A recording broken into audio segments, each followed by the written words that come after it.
अरे माँ, आप बाहर से आ रही हैं और ये क्या, आप तो ऊपर से नीचे तक पसीने से भीग गई है। इस चिलचिलाती लू वाली दोपहरी में बाहर निकलने की जरूरत क्या थी?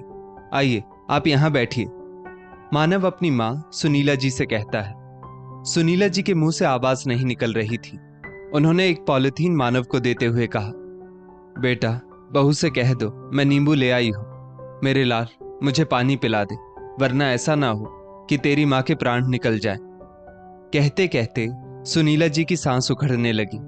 मानव भाग कर गया और एक गिलास पानी लेकर माँ को पिलाया। तब जाकर उनकी सांस में सांस आई। मानव बोला, माँ, क्या जरूरत थी इतनी धूप में नींबू और पुदीना लाने की? क्या आपको अमिता ने कहा था नींबू और पुदीना लाने के लिए? रुकिए, मैं अभी पूछता हूं। इतना कहकर मानव जोर जोर से चिल्लाया, अमिता, कहाँ हो? बाहर आओ। मानव बहुत शांत स्वभाव का व्यक्ति था। उसकी तेज आवाज सुनकर अमिता अपने कमरे से भागी भागी आई। सुनीला जी की हालत देखकर वो समझ गई और बोली, अरे मम्मी जी, मैंने आपसे कहा था कि जब मानव जागेंगे तो नींबू ले आएंगे, पर आप मेरी एक बात नहीं सुनती है। अरे बिना नींबू पानी के भी एक दिन रहा जा सकता है। हाँ मानव, बोलिए, आप क्या बोल रहे थे? मानव बोला, क्या तुमने ये नींबू और पुदीना नहीं मंगवाया? क्या माँ अपनी मर्जी से इस वक्त बाजार गई थी? तभी दूसरे कमरे से अमिता की माँ मीनाक्षी देवी निकली और बोली, अरे दामाद बाबू, घर में एक चींटी भी बीमार पड़ जाए तो उसकी दोषी मेरी बेटी क्यों होती है? आपकी माँ को ही शौक था नींबू पानी पीने का। हमने तो मना भी किया था, पर इन्होंने हमारी एक ना सुनी और बाजार चली गई। इतना कहकर दोनों माँ बेटी इशारों में एक दूसरे से बात करने लगी। मानव ने बड़े प्यार से सुनीला जी को समझाया, माँ, अगर आपको नींबू पानी की तलब थी तो शाम तक रुक जाती, मैं ले आता सामान। आप भी ना छोटे बच्चों की तरह जिद करती है। सुनीला जी आश्चर्य से बहू और समधन की तरफ देखने लगी और धीमी धीमी आवाज में बेटे को समझाने की नाकामयाब कोशिश करने लगी। मानव माँ को सांत्वना देते हुए बोला, ठीक है माँ, मैं समझ गया, आपकी कोई गलती नहीं है। अमिता, माँ के लिए नींबू पानी बना देना और सबके लिए खाना भी लगा दो, फिर माँ थोड़ा आराम करेगी। इतना कहकर मानव वहां से चला गया। अमिता सुनीला जी से बोली, क्या मम्मी जी, एक काम आपसे कहा, वो भी आपसे नहीं हुआ। एक तो आधे घंटे में आप 4 नींबू और ये सूखे पुदीने के पत्ते लेकर आई हैं। ऊपर से अपने बेटे के सामने ये जताने लगी कि आपको परेशान करती है। सुनीला जी कांपते हुए स्वर में बोली, पर बहू, तुमने ही तो नींबू और पुदीने के पत्ते मंगवाए थे, फिर मानव के सामने तुमने झूठ क्यों कहा? मीनाक्षी देवी बोली, समधन जी, बोल तो आप ऐसे रही हैं जैसे नींबू पानी बनेगा तो आप नहीं पिएंगी। एक माँ अपने बच्चों के लिए क्या नहीं करती, और आप हो कि इतना भी नहीं कर सकती। छी छी। इतना कह दोनों माँ बेटी वहां से चली गई। ये केवल आज की बात नहीं थी। जब जब मीनाक्षी देवी बेटी के घर आती, सुनीला जी का जीना दुर्लभ हो जाता था। 3 दिन बाद मीनाक्षी देवी के पति की तबीयत थोड़ी खराब हुई तो वापस अपने घर चली गई। सुनीला जी ने चैन की सांस ली कि कम से कम अब परेशान करने वाला कोई एक ही होगा। वक्त बीता। जो पत्नी पति के सामने उसकी माँ की इज्जत करते नहीं थकती थी, पति के जाते ही उस माँ की इज्जत उतारने में संकोच भी नहीं करती थी। एक दिन अमिता की काम वाली नीलू बोली, भाभी, मेरे भतीजे का मुंडन है, हो सकता है कुछ रोज मैं नहीं आ पाऊंगी। अमिता बोली, ये क्या कह रही हो नीलू? घर के काम कौन करेगा? क्या झाड़ू पोछा और बर्तन मैं करूंगी? मेरे नाखून नहीं खराब हो जाएंगे? अरे तुम लोगों के पास खाने के पैसे नहीं होते और मुंडन और त्योहार मनाती हो। दिमाग तो सही जगह पर है। नीलू बोली, भाभी, अगर हम त्योहार मनाते हैं तो कौन सा पैसे आपसे मांगते हैं? अरे मेहनत करते हैं तभी तो खाते हैं और त्योहार मनाते हैं। और क्या अमीर लोग ही अपने बच्चों का जन्मदिन और मुंडन कर सकते हैं? हम गरीब लोगों की भावनाएं कोई मायने नहीं रखती। अगर आपको ज्यादा दिक्कत है तो कोई और काम वाली रख लेना। फालतू की बातें मुझे मत सुनाना, मैं तो कल से नहीं आऊंगी। इतना कहकर नीलू बचे हुए काम करने लगी और अमिता गुस्से में अपने कमरे में चली गई। सुनीला जी ने उन दोनों की सारी बातें सुनी और एक गिलास ठंडा पानी नीलू को देते हुए बोली, नीलू, तुम थक गई होगी, पानी पी लो बेटा। नीलू बोली, अम्मा जी, एक आप ही हैं इस घर में जो गरीब को भी इंसान समझती है। आपको देखकर मैं आती हूँ, वरना इस घर में काम करने का बिल्कुल जी नहीं करता। सुनीला जी बोली, बेटा, तुमसे एक विनती करूंगी, जितनी जल्दी हो सके अपने भतीजे का मुंडन निपटा कर आ जाना, वरना जानती हो घर के सारे काम मुझे करने पड़ेंगे। बहू अपनी सास का सोचती नहीं है। तुम अगर मुझे अपनी माँ समान समझती हो, जल्दी आने की कोशिश करना। इतना कहकर सुनीला जी अपने आंसुओं को पोंछने की नाकामयाब कोशिश करने लगी।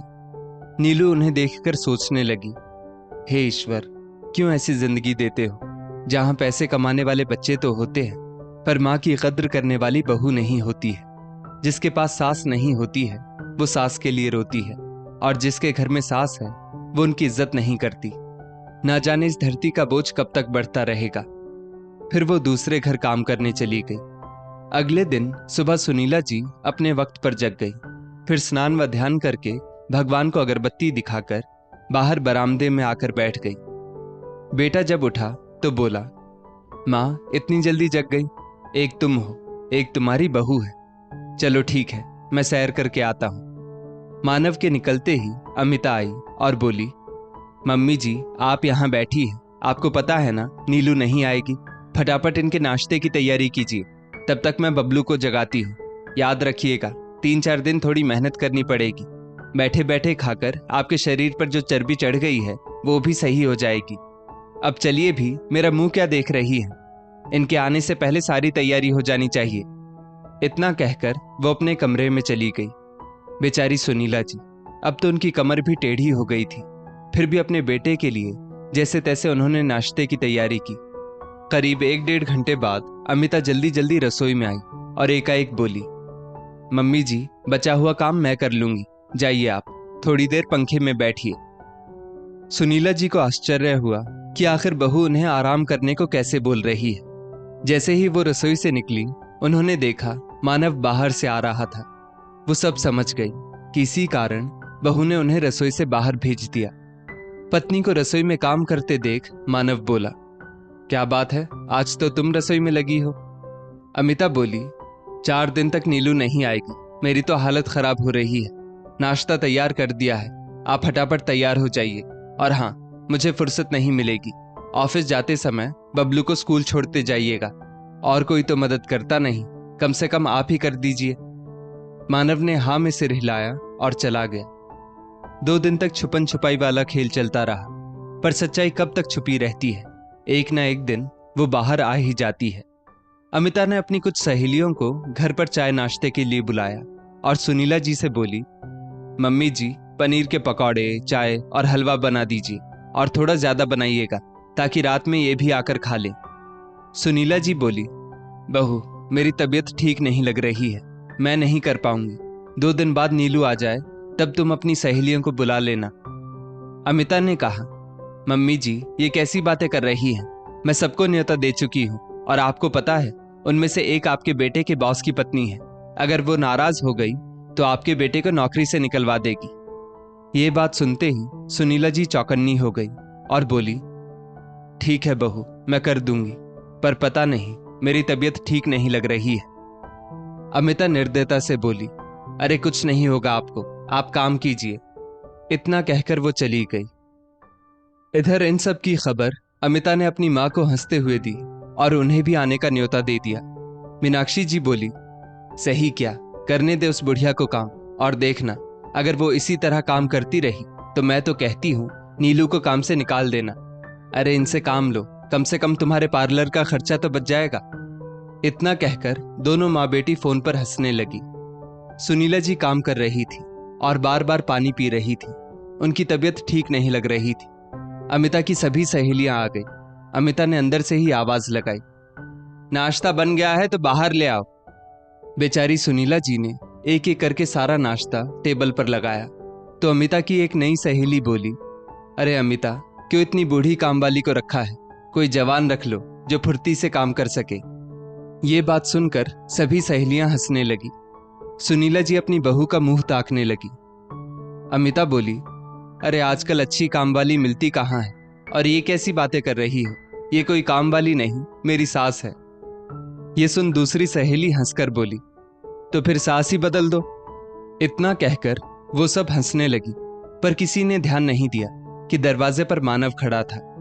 अचानक सुनीला जी हिचकिचाते हुए बोली, बहू वो मानव, वो अमिता बोली, मम्मी जी बस कीजिए, अपने बेटे का नाम लेकर मुझे डराना मत। वैसे भी उनके आने का अभी समय नहीं हुआ है। जब तक वे आएंगे तब तक ये सब चली जाएंगी और ये सारा तामझाम मैं समेट दूंगी, उन्हें पता भी नहीं चलेगा। तभी मानव की आवाज आई, पर अमिता मुझे तो सब पता चल गया, मैं तो सब अपनी आंखों से देख रहा हूं। अमिता ने मुड़कर देखा तो दरवाजे पर मानव खड़ा था। वो बोली, मानव आप अचानक से कैसे आ गए? आपने आने की खबर भी नहीं दी। मानव बोला, वो तो अच्छा हुआ मैं अचानक आ गया, वरना तुम्हारा असली रूप कैसे देखता। सुबह जब मैं दफ्तर जा रहा था तो माँ की तबीयत मुझे ठीक नहीं लगी। यही सोचकर मैंने आधे दिन की छुट्टी ले ली कि तुम अकेली घर पर माँ को कैसे संभालोगी, पर यहां तो कुछ और ही चल रहा है। तभी पीछे से मीनाक्षी देवी, जो कि उसी शहर में रहती थी, वो बोलते हुए अंदर आई, अरे क्या क्या बनाया तुम्हारी सास ने, और किटी पार्टी खत्म तो नहीं हो गई? अमिता ने मां को आंखें दिखाकर मानव की तरफ इशारा किया। मानव बोला, आइए आइए, आपकी ही कमी थी, मेरे घर संसार में आग लगाने में आपने भी कोई कसर नहीं छोड़ी। अमिता मानव से बोली, आप सबके सामने मेरी मां से किस तरह बात कर रहे हैं? मानव ने एक जोर का थप्पड़ अमिता को लगाया और बोला, तुम सबके सामने मेरी मां को नौकरानी साबित कर सकती हो और मैं तुम्हारी मां को कुछ कह भी नहीं सकता। इतना कहकर मानव ने हाथ जोड़कर सभी औरतों से कहा, आप सबसे विनती है, आप अपने अपने घर जाइए और अपने घर को संभालिए।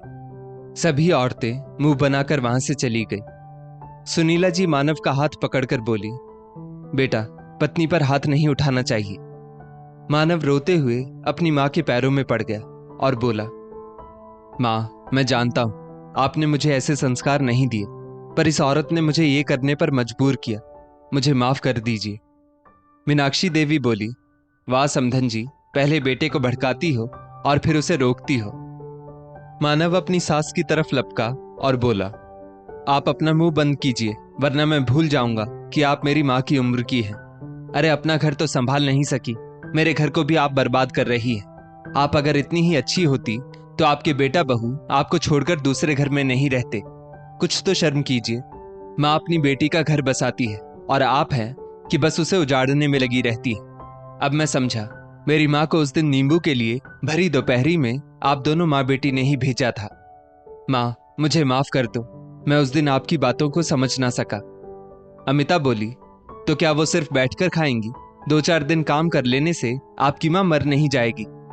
मानव से रहा नहीं गया और उसने दूसरा थप्पड़ जड़ दिया और बोला, जो औरत दूसरे की माँ का दर्द समझ नहीं सकती है, वो अपनी माँ का दर्द भी एक दिन नहीं समझेगी। मानव अपनी सास से बोला, याद रखिएगा, आपकी ये बेटी इतनी स्वार्थी है कि कल को जब आपको इसकी जरूरत पड़ेगी तो ये आपकी सेवा भी नहीं करेगी। जो अपनी सास से खाना बनवा सकती है, क्या वो अपनी माँ से काम नहीं करवाएगी? मैं इंतजार करूंगा उस दिन का जब आपको ये सब कुछ सहना पड़े। अभी फिलहाल आप मेरे घर से जाइए, और अगर बेटी के बिना मन ना लगे तो इसे भी ले जाइए, मैं अपनी माँ के साथ रह लूंगा। इतना कहकर मानव अपनी माँ को लेकर कमरे में चला गया। मीनाक्षी देवी को ना चाहते हुए भी खाली हाथ वापस लौटना पड़ा। 2 दिन बाद नीलू आ गई। उसने घर का सारा काम संभाल लिया और मानव को पुरानी सारी बातें भी बता दी। अब मानव हर समय अपनी माँ के लिए चौकन्ना रहता था। वक्त बीता। एक दिन मीनाक्षी देवी बाथरूम में गिर गई और उनके पांव में फ्रैक्चर आ गया। डॉक्टर ने उन्हें बेड रेस्ट के लिए कहा तो मीनाक्षी देवी ने बेटी को फोन किया, मैं तो बाथरूम में भी नहीं जा पाती हूँ और तुम्हारे पापा से कुछ हो नहीं पाता। बेटा कुछ रोज के लिए तुम मेरे पास चली आओ। अमिता बोली, मम्मी मैंने आज तक अपने बच्चे की सुसु पॉटी साफ नहीं की, वो मेरी सास करती थी, फिर मैं आपकी कैसे कर सकती हूँ? बेहतर होगा अपनी बहू को बुला लो या किसी काम वाली को रख लो, मुझसे उम्मीद मत रखना कि मैं ये सब करूंगी।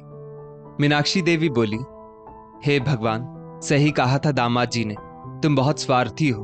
अरे अब तक मैं हूं जो उनकी माँ के खिलाफ तुम्हारा साथ देती आ रही थी। जो दूसरे की माँ का दर्द ना समझे, उसे अपनी माँ का दर्द कैसे समझ में आएगा? याद रखो, जैसा करोगी वैसा ही भरोगी, जैसा मैं भुगत रही हूं। देख लेना, कल को तुम्हारी भी बहू आएगी और तुम्हारे साथ भी यही करेगी। इतना कहकर गुस्से में मीनाक्षी देवी ने फोन रख दिया। मानव ने पत्नी की सारी बातें सुन ली। वो बोला, जो हुआ सो हुआ, पर अगर तुमने मेरी माँ के साथ गलत व्यवहार किया तो मैं तुम्हें तलाक दे दूंगा। और याद रखो, अब तो तुम्हारी माँ भी तुम्हें सहारा नहीं देगी। शांति से घर में जीना चाहती हो तो अपनी सास का सम्मान करो और अपने बेटे को अच्छे संस्कार दो, ताकि ये सब तुम्हारे साथ ना हो। एक वो दिन था और एक आज का दिन है। अमिता ने हिम्मत तक नहीं की सुनीला जी से ऊंची आवाज में बात करने की। सच कहा है किसी ने, जब घी सीधी उंगली से ना निकले तो उंगली टेढ़ी करनी ही पड़ती है।